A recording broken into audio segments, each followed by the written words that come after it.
ગાડી કઈ છે? ગાડી આગળ કઈ ગાડી?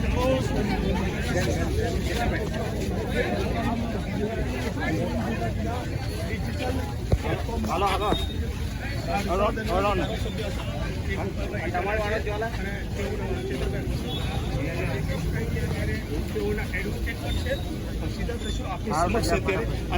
તેઓના તે ચાહકો છે. તમે સીધા દ્રશ્ય જોઈ શકો ભારી માત્રામાં અત્યારે જે લોકો ઉમટી પડ્યા છે જોઈ શકો છો. અત્યારે સીધા દ્રશ્ય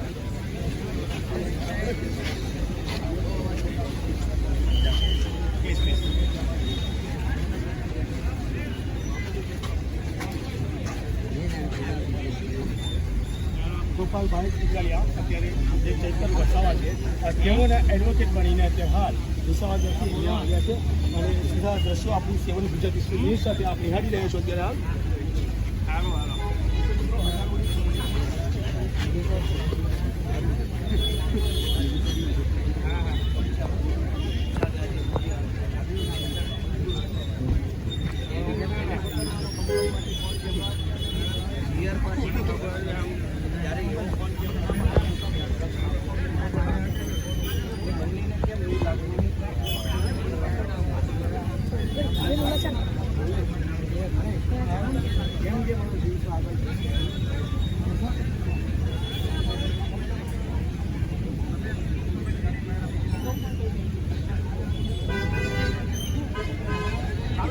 મૂવી જવું હોય બધા મૂવી આવે. આપણે મૂવી મળવાના બધા મૂવી ચોકડી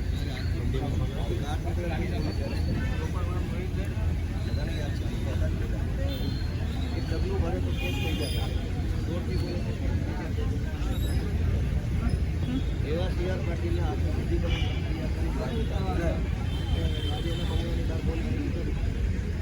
એનો અર્થ એવો છે કે ગુજરાતમાં બે કાયદા, એક ભાજપ માટેનો કાયદો, એક આમ જનતા માટે. ભાજપનો કાયદો એવો છે ભાજપમાં જોડાઓ, બળાત્કાર કરો, ડ્રગ્સ વેચો, દારૂ વેચો, જમીન બચાવો, કોઈ વાંધો નહીં, પાટીલ બચાવી લો, એ બચાવી લો. જો ભાજપમાં નથી તો તમે જોરથી ખાંસી ખાશો તો પોલીસ તમને પકડે. ચિત્તરભાઈ વિરુદ્ધમાં આરોપ છે કાચનો ગ્લાસ ફેંકે એવો આરોપ છે. કાચનો ગ્લાસ ફેંકવામાં ફેંક્યો ના ફેંક્યો પછીની વાત છે, પણ ધારો કે ફેંક્યો ગ્લાસ ફેંકવાની કલમ થઈ. ગુજરાતમાં બે કાયદા છે. ભાજપમાં જોડાય કે બળાત્કાર કરો તો માફ છે, સામે રહી પાણી પીવો ગ્લાસ પકડવાનો.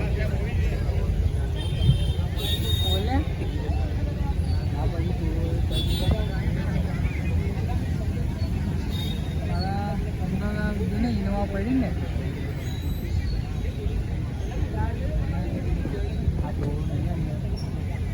જો એક બે વાત છે. અમે રાજકીય અમે સરકાર એમાં અમારી સામે કાનૂન પકારો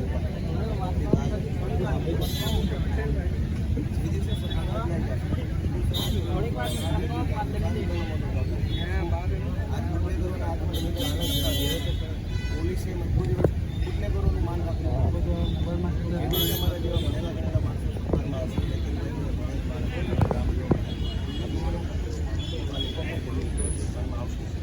તો પોલીસ સારી કલમો લગાવશે, સાચી કલમો લગાવશે. આ બુટલેગરો નાખ્યા છે, ખોટી કલમ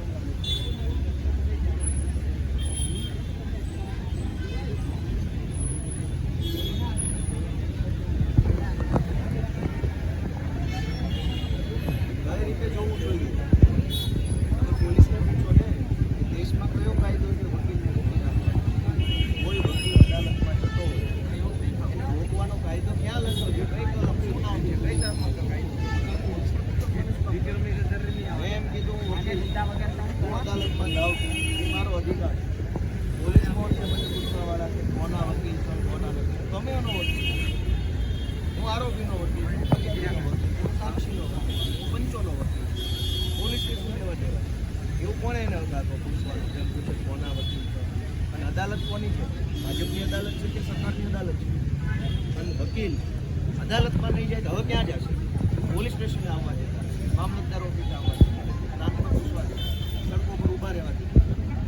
અદાલતમાં જઈએ તો ત્યાં આવવા દેતા નથી. જવાનું ક્યાં? બુટલેગરો પાસે જંગલમાં જવાનું. હવે અંદર છું. એ પ્રશ્ન તમે એમને પૂછો. ત્યાં શું હાલે છે ગુજરાતમાં? આ કઈ જનતાને વિનંતી હાથમાં ધારે ત્યાં શું હાલે છે? ભોપાલ ઇટાલી અને ગુજરાતમાં કોણ નથી?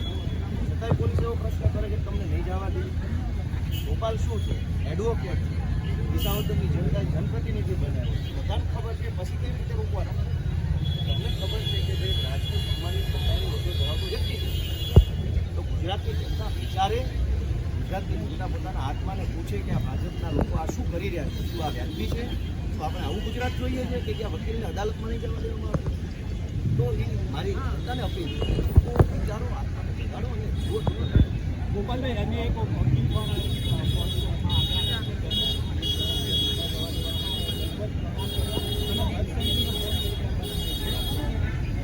એનો અર્થ તો એવો છે કે દર્શનની કાયદો સાંભળી છે.